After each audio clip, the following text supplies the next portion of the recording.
The wind tore through the streets of New York City, howling like a wounded beast. It was the kind of cold that cut straight to the bone, turning breath into mist and fingers into ice. People rushed past, their expensive coats wrapped tightly around them, their faces buried in scarves. They barely noticed the man huddled on the sidewalk, sitting against the cold brick wall of a high-end restaurant.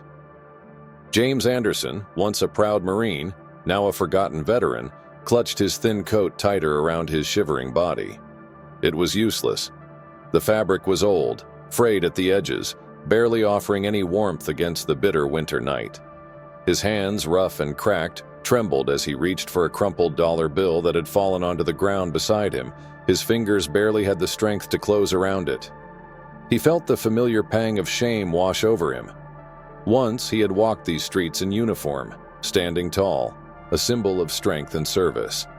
Now he was just another homeless man, another invisible soul lost in the sea of city lights and indifference. A couple walked by, their designer shoes clicking against the pavement. The woman cast a sideways glance at James before quickly looking away.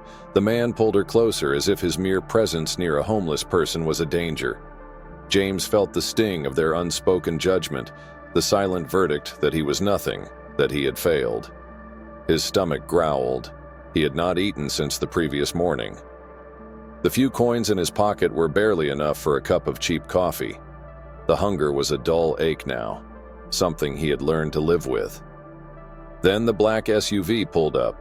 It was sleek, polished, the kind of car only the wealthiest men in the world could afford. The back door swung open. A hush fell over the street as Donald Trump stepped out. James barely reacted at first. He had grown numb to the world, and powerful men had never paid him any mind before. But then, Trump stopped. He did not just stop, he stared. James felt it instantly. That moment when someone truly sees you, not as a problem, not as a statistic, but as a human being. The bodyguards flinched, clearly uneasy. This was not part of the plan. Trump's gaze drifted downward, to the crumpled dollar bill James was still struggling to pick up with fingers stiff from the cold. For a long second, there was nothing but silence. The city, the people, the passing cars, all seemed to fade away. Then, without hesitation, Trump stepped forward. The guards hesitated, waiting for an order, but Trump ignored them. He bent down, picked up the dollar bill, and as James looked up, his eyes wide with shock, Trump reached into his coat and pulled out a crisp, clean $100 bill. James blinked.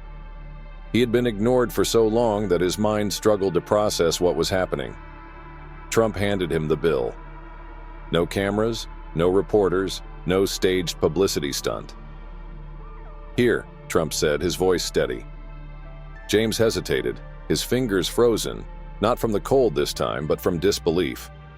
Slowly, he reached out, his hands trembling, and took the money. A few people had stopped to watch. A woman pulled out her phone, whispering, "Is this real?" James swallowed hard. The words felt foreign on his tongue. "Thank you," he croaked. His voice cracked from months of silence, from nights of speaking to no one but himself. Trump did not move. He stood there, watching James with an intensity that made the veteran shift uncomfortably. Then, in a low voice, Trump asked, "What happened to you?" James felt the weight of those words hit him like a hammer. No one had asked him that before, not in years.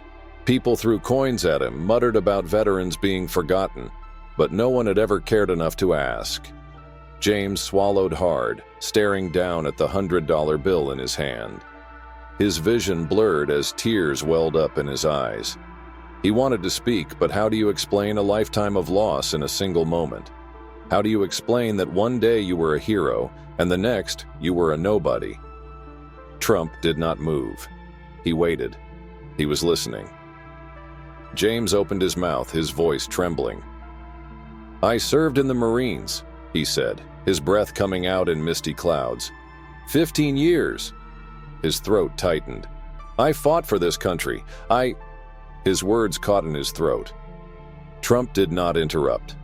James looked down at his hands, at the dirt caked under his fingernails, the scars on his knuckles, and the shaking in his fingers that had never gone away since the war. "When I came home, everything was different," James whispered. "I lost everything. My wife, she left, took the kids. He clenched his jaw, forcing himself to not break down in front of one of the most powerful men in the world. "I just wanted to work," he said, voice cracking. "I tried, I really did, but no one wanted to hire a broken man." Trump's eyes did not waver. He was silent for a long moment. Then slowly, he knelt down beside James. The bodyguards tensed. The people watching gasped. But Trump did not care. James felt his heart hammering. Trump studied him for a long moment. Then, in a voice calm but firm, he said something that sent chills down James's spine. "Let's fix that." James blinked, unsure if he had heard correctly. Trump stood up, adjusting his coat. "You said you wanted to work," he said. "I believe in second chances. I will not give you charity, but I will give you an opportunity." James sat there, frozen. "You are coming with me," Trump said. James's throat tightened. His entire body went rigid. The street was dead silent. A million thoughts swarmed his mind. Was this real? Was this some kind of joke? Would he wake up and realize he had imagined the whole thing? The cold, the pain, the years of suffering, it all felt like it had led to this one impossible moment.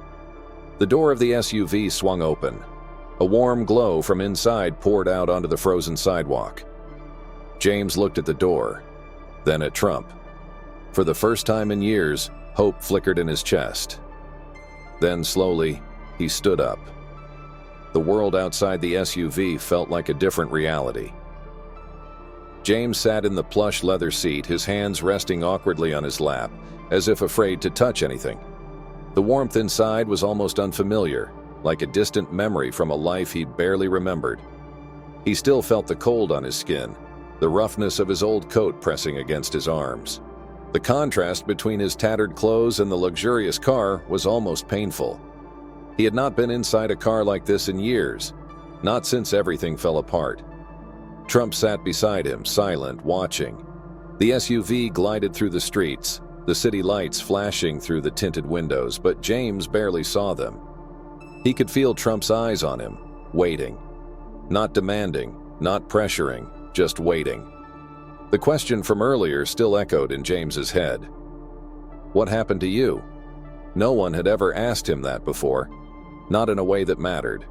People either assumed or avoided the conversation altogether. His throat was dry, and for a moment he considered staying silent. Maybe it was better to keep his past buried. Maybe it was easier to let Trump believe whatever he wanted. But then he looked at the $100 bill still clenched in his hand. The bill that was not just money, it was proof that someone saw him. His fingers curled around it, his chest rising and falling with a slow breath. He spoke. It started as barely more than a whisper, like his voice was unsure if it deserved to be heard. "I was in the Marines." Trump did not react, did not interrupt. He just nodded, as if silently urging him to continue. 15 years, James said, the words feeling strange on his tongue. 15 years of service, 15 years that felt like a different lifetime now. He swallowed hard, his fingers gripping his coat like it was the only thing keeping him together. "I deployed 3 times. Afghanistan." His voice cracked. "I was proud. I had a team. I had a purpose." Memories rushed back like a flood breaking through a dam. He could still hear the gunfire, the distant echoes of explosions, the smell of burning sand and metal, the suffocating heat, the unshakable fear of not knowing if today was your last day alive. But what haunted him the most was not the battlefield. It was that one moment. James closed his eyes for a second. He could see it. The convoy, the explosion. The impact had been so sudden his ears had gone completely silent for what felt like eternity. 1 second they were laughing, sharing stories about what they would do when they got home. The next second, his best friend, his brother in arms, was gone. "I lost my best friend in an IED blast," James said, his voice raw, thick with pain. 1 second he was there, the next, he was just gone. The silence in the SUV was thick, heavy. I came home 6 months later, James continued. Except I was not the same person anymore. He had returned to a world that no longer made sense. Loud noises made his body tense involuntarily. The smell of gasoline made his stomach turn. Sleep? That was a thing of the past. He would wake up in a panic, sweat dripping down his back, reaching for a weapon that was not there. But no one saw that. No one cared. People think when you come back everything just goes back to normal, James muttered, his jaw clenching. But what is normal when you have seen things you can never forget? Trump was still silent, but James could feel it now. He was listening. James exhaled sharply, looking down at his worn-out shoes. I lost everything, he whispered. The weight of those words settled heavily between them. My wife. She could not handle it, he continued, his voice quieter now. She tried. But after a year of me waking up screaming, of me getting angry over things I could not explain, he swallowed. She took the kids and left. Trump's expression remained unreadable, but there was something in his eyes, something deeper than pity. My job, James let out a bitter chuckle. No one wanted to hire a broken soldier. He had tried. He had applied to dozens of jobs, but the minute they found out he was a veteran with PTSD, the interviews ended before they even began. They do not say it outright, but you can see it in their eyes, James muttered. Sorry, we are looking for someone else. Someone who does not wake up in cold sweats. Someone who does not have nightmares in the middle of the day. The rejections piled up. The money ran out. His home disappeared. And one day, he found himself on the sidewalk with nothing but a backpack, an old coat, and the realization that no one was coming to save him. I went from fighting for this country to being invisible in it, James said, his voice shaking. He exhaled, his chest rising and falling unevenly. For a long moment, there was only silence. Then, Trump spoke. I believe in second chances. James looked up, startled. Trump's gaze was unwavering. I do not believe in handouts, he said, but I believe in giving people the opportunity to prove themselves. James blinked, his throat tightening. I do not want pity, he whispered. Trump's expression hardened, but not unkindly. Good, he said. James stared at him, still struggling to understand if this was real. He had gotten used to disappointment, used to the world turning its back on him. But for the first time in years, he felt something shift. Hope. I will not give you charity, Trump continued. I will give you work. James swallowed hard. Trump leaned forward slightly. Are you ready for that? James opened his mouth, hesitated. He thought about the cold nights, the hunger, the shame. He thought about his kids. He thought about who he used to be. Then, he looked Trump straight in the eye and nodded. Yes. Trump held out his hand. James hesitated for only a second before grasping it firmly. The handshake was solid, strong. Then let's fix that, Trump said. James's fingers still clung to Trump's handshake as if letting go would wake him up from a cruel dream. His heart pounded inside his chest, the cold reality of the street still clinging to his skin. He had spent years being ignored, being nothing more than a shadow on the pavement. And now, in the span of mere minutes, everything had changed. But was this real? His throat was tight, his thoughts racing. Is this some kind of joke? His voice came out hoarse, raw from months of silence, disbelief dripping from every word. Trump did not waver. His grip was firm, steady. Do I look like I am joking? James's pulse thundered in his ears. His instincts screamed at him to doubt. Nothing in his life had ever been this easy. Nothing had ever just happened. The wind howled outside, pushing the city's cold reality against his back. The weight of his past, his pain, the endless cycle of disappointment held him in place, like iron chains wrapped around his ankles. But then Trump let go of his hand and turned toward his security team. His voice was calm, confident. Absolute. The voice of a man who was never questioned. "Help him up. Get him in the car." James flinched as one of the guards reached for him. His reflexes kicked in, a moment of panic flashing through him like electricity. He was not used to being touched anymore, not with kindness. He took a step back. His mind screamed at him, "Do not trust this. Do not trust hope. Do not trust a world that abandoned you." Trump watched him carefully. "This is not charity. You said you wanted work. I am giving you a chance. Take it or walk away." James swallowed. His throat felt dry, tight. Take it or walk away. It was a choice. A real one. The first one he had been offered in years. The door to the black SUV stood open. A gust of warm air brushed against his frozen face, a stark contrast to the brutal winter biting at his skin. He hesitated, glancing back toward the dark streets, the place he had called home for so long. The sidewalk, the cold, the hunger. That was familiar. That was safe in its own twisted way. But it was also killing him. He forced himself to take a step forward. Then another. The guards did not rush him, did not push. They just watched as he finally made his choice. He slid into the SUV, the leather seats feeling too soft, too foreign beneath him. The door closed. For the first time in years, James felt warmth surround him. Trump sat across from him, pulling out his phone. He scrolled through his contacts, then placed a call. James stared. He could barely process what was happening.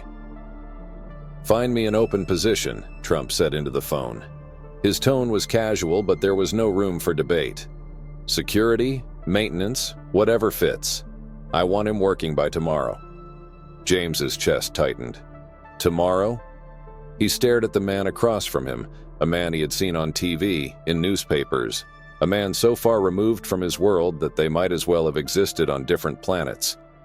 And yet, here they were. The call ended. Trump slid the phone back into his pocket. James could not speak. This was happening too fast. "You do not have to do this," James whispered, the words slipping out before he could stop them. Trump leaned forward slightly, his expression unreadable. "That is where you are wrong."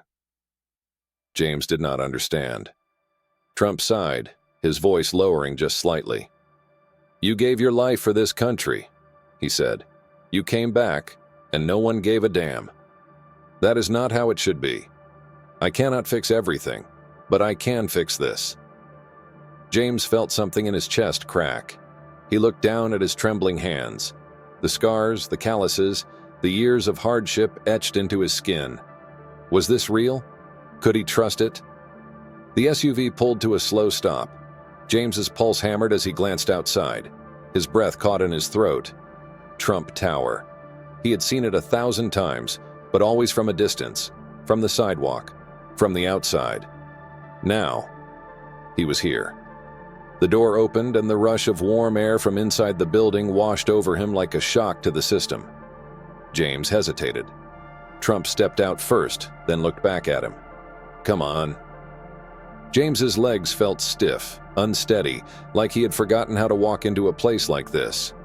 A man without a home, stepping into one of the most powerful buildings in the world. His hands shook as he got out of the car. The guards did not question it. No one did. He followed Trump inside. The lights were bright, too bright. The floors gleamed. Every person in the lobby looked like they belonged here.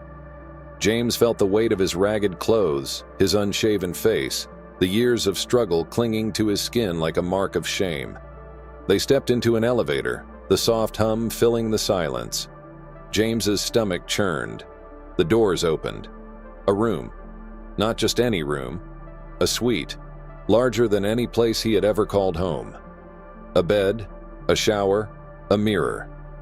James walked inside slowly, his fingers brushing against the smooth fabric of the blankets. Everything felt like it was not meant for him. "You can stay here for now," Trump said. "Tomorrow you work." James turned, his chest tightening. Work, not a handout, not a temporary fix, a chance. His throat burned with emotion. He had dreamed of this moment for so long, Someone, anyone giving him a real chance to stand again, but it had never come. Not until now. He turned toward Trump. His voice was hoarse, thick with emotion. "Why are you doing this?" Trump did not hesitate. "Because someone should have done it a long time ago." James's vision blurred. The door closed, leaving him alone in the quiet. For the first time in years, James had a roof over his head. He walked to the mirror. He barely recognized the man staring back at him. His reflection was not just a homeless veteran. He was a man with a second chance, and tomorrow, he would prove he deserved it. James awoke to something foreign. Silence. No car horns blaring. No distant mutter of strangers walking past him. No biting wind gnawing at his bones. Just silence and warmth. For a moment, panic seized him. He had grown so used to sleeping on the streets that the absence of discomfort felt unnatural, like he had woken up in someone else's life. Then he opened his eyes. A ceiling. An actual ceiling. Not a cold sky, not a bridge, not the underside of some cardboard shelter. A ceiling. His mind struggled to catch up with reality. He turned his head slowly, letting his gaze scan the room. The bed beneath him was soft, too soft, like lying on clouds after years of resting on cement. His hands gripped the blankets, testing their weight. This was not a dream. Yesterday, he had been a homeless man, forgotten, invisible. Today, he was waking up inside Trump Tower. A sharp knock at the door pulled him out of his daze. He sat up too fast, heart pounding. He had not been woken by knocks in years, only by the cold or the brutal push of reality reminding him that another day of hunger awaited. "James?" A deep voice. Confident, steady. He knew who it was before he even answered. James swallowed, forcing himself to remember where he was. I am up," he called, surprised at how unsure he sounded. The door opened. Trump stepped inside, dressed as sharply as ever, a presence that commanded every room he walked into. He glanced at James, then at the untouched breakfast tray sitting by the window. "You did not eat?" Trump asked. James looked away. The truth was, he had not been able to. After so many years of hunger, after picking scraps out of trash bins, the idea of sitting at a table and eating a meal like a normal person felt unnatural. Trump sighed, his sharp eyes reading James as if he could see every war he had fought, both on the battlefield and inside his own mind. "You start work today," Trump said. "You are ready for this?" James straightened, the soldier in him responding automatically to the question. "Yes," Trump nodded, satisfied. "I have put you on security," he said. "It is nothing too complicated, just managing the team, making sure everything runs smoothly." James's chest tightened. Security. A real job. A uniform. A purpose. He forced himself to breathe. "I will not let you down," he said firmly. Trump smirked slightly. "Good, because I do not do second chances on second chances." With that, he turned and walked out. James exhaled sharply. This was real. This was happening. He had been given the one thing he thought he would never have again. A fresh start. James adjusted his security badge, his fingers brushing over the smooth plastic. It felt heavy in his hand, not because of its weight, but because of what it meant. He stood before the massive glass doors of Trump Tower, staring at his reflection. His new uniform fit perfectly, the black fabric crisp, his name printed boldly on the badge. He looked normal. But was he? Doubt slithered into his mind, that old familiar voice whispering, "You do not belong here. You are still the man from the sidewalk. No suit can change that." James clenched his jaw. Number not today. He straightened his back and walked inside. The day blurred past him in waves of unfamiliarity. People greeted him, nodded at him, treated him like a professional, like a person who had value. It was surreal. For the first time in years, he was not invisible. By the end of the shift, exhaustion weighed down on him, but it was a different kind of exhaustion. It was not the exhaustion of survival, but of purpose. When he clocked out, he did something he had not done in years. He looked forward to tomorrow. Days turned into weeks. James settled in. He learned the ins and outs of the job, gained confidence, found himself walking taller, speaking clearer. And then, the media found out. It started small, whispers in business circles, a rumor floating around. Did Trump hire a homeless veteran? Then the press caught wind of it, and within days headlines exploded. Donald Trump's unexpected act of kindness, the veteran he saved. From the streets to Trump Tower, a Marine's second chance. Why did Trump hire a homeless man? James hated the attention. He was not a charity case. He was just a man trying to rebuild. Reporters flooded Trump with questions. Was this a publicity stunt, a calculated move? Trump's response was simple, direct, and unforgettable. He shrugged. Helping someone in need should not be a headline. It should be normal. The words hit James like a tidal wave. Trump had never treated him like a project, like a favor to boost his image. He had simply given him a chance. James stood in the background as Trump spoke to reporters, watching as the world speculated, judged, twisted the story. But he knew the truth. Months passed. James was no longer the man from the sidewalk. He had a home, a job, stability. But something gnawed at him. He walked through the streets of New York one evening and saw them. The men curled up in corners, wrapped in thin blankets, faces hollow, eyes empty. He knew that look. He had lived it. And suddenly, he knew what he had to do. James started small, buying a meal for a homeless vet, talking to them instead of walking past. Then he started making calls, connecting struggling veterans to jobs, to resources, to people who cared. He became the person he had once prayed for. One evening, as he stood at the edge of Trump Tower's rooftop, looking out at the endless city lights, he realized something. His past was behind him, but he would never forget it, because sometimes all it took was one person believing in you to change everything. James closed his eyes, letting the wind brush against his face. He was finally free.